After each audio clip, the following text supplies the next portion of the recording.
Welcome to the Rogers Kakasungura YouTube channel.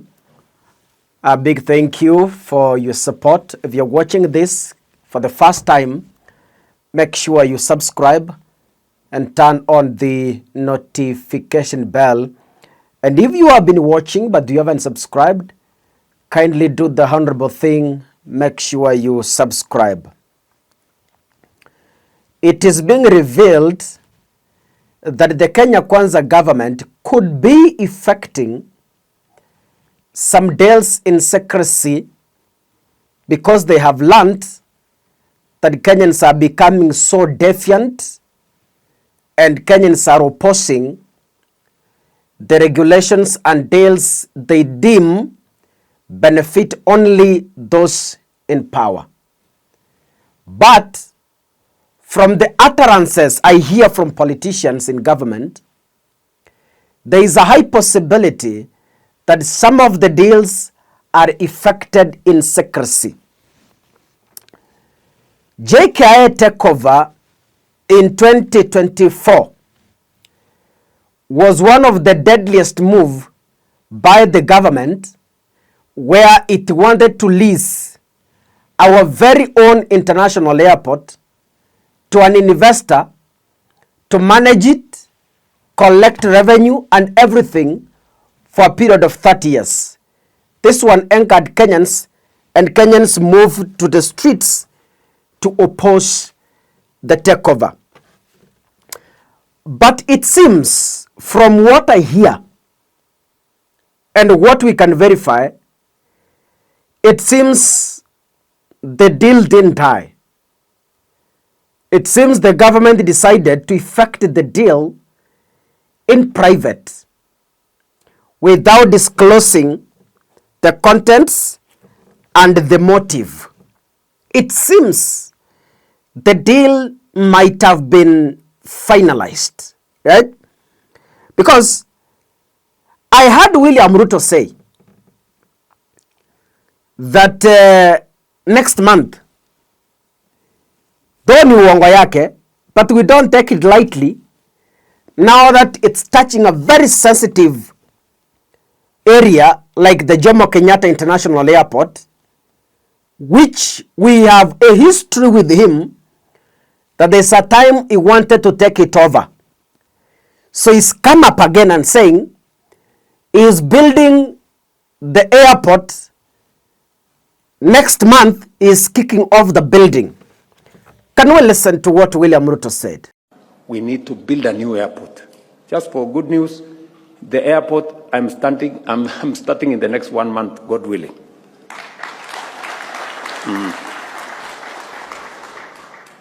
Sasa nyinyi tuambiane ukweli. Ile airport yetu pale. Ukishuka pale kwa airport.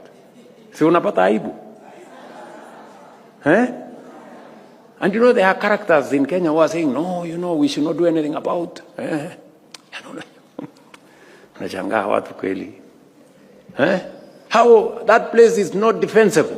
You can't defend that place. Ama namna gani? How can we have at the international arrivals in a canvas on the tarmac?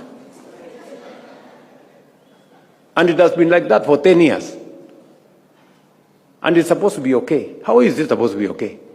I mean, if you really want to get an opinion of somebody on an airport, get a user, somebody who has used the airport, so that they give you the real experience of what they have seen at the airport. Yes. Then you can get an objective assessment of what the real opinion is. Anyway, we will build the airport. But we still need a lot of transport logistics around Kenya. Roads, we need to extend the railway, we need to extend some of our transport logistics, we need to sort out Nairobi, we need a light rail around the city of Nairobi. We cannot be moving people from Ruiru, Embakasi. You know, we need to provide a rail so that we move many people, and then from there they can now get into matatus and go to the estates. Namna hiyo. Nyinyi mnanielewa? Na hiyo plan yote nimechora vizuri, and we are going to implement it. And we are not starting next year, we are starting this year. Our weakness as Kenyans is one. I've been monitoring how we do our activism. We have one weakness, and this is the weakness. When something comes up, we go with the wave. And once that wave has settled, we set back to default and forget about it. Nobody goes back to question. Nobody goes back to find out. Nobody goes back to know what exactly happened and how this ended. I'll give you examples. One example is the JKIA takeover. We came with the wave, we rested. Since then, the discussion died a natural death. The most recent one, Utumishi Girls fire tragedy. As of this morning, nobody is even discussing about it. It came as a wave, we cried, we mourned. Nobody is again remembering it.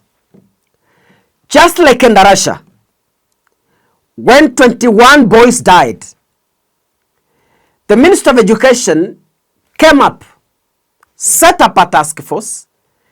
The task force came up with recommendations. Nobody bothered to follow up to see whether those recommendations were effected. And you see, because we didn't follow up to see if schools effected such recommendations, because we forgot, the wave ended. We also went silent and we rested.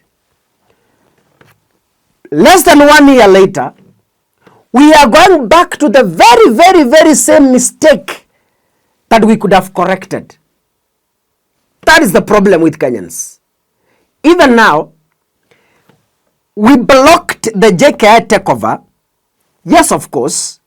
But again, you hear from the president, there are signs and symptoms that the deal might have been effected. So very soon, you will see tractors at JKIA. By that time, it will be too late for us to block it. Because the time that was right to deal with it is that time. Hii ingine ikikuja next month hii anasema, maybe it will be too late for us to block it. Because you find Kenyans had forgotten long time ago. Like we are about to forget the finance bill, yeah, 2026. They want to also sneak the punitive regulations of 2024, because that wave ended, the Gen Z wave rested. They want to sneak those punitive regulations of 2024. They sneak it back to the 2026 finance bill because they know Kenyans rested with the wave and nobody is going to question. How I wish that as a people, as a citizen, we remain vigilant, because if we keep silent, this government will sell all of us. You see, it has already sold us to COVID, to Ebola. Yeah? It is already importing Ebola to us. What a shame. God bless you. Asanteni sana.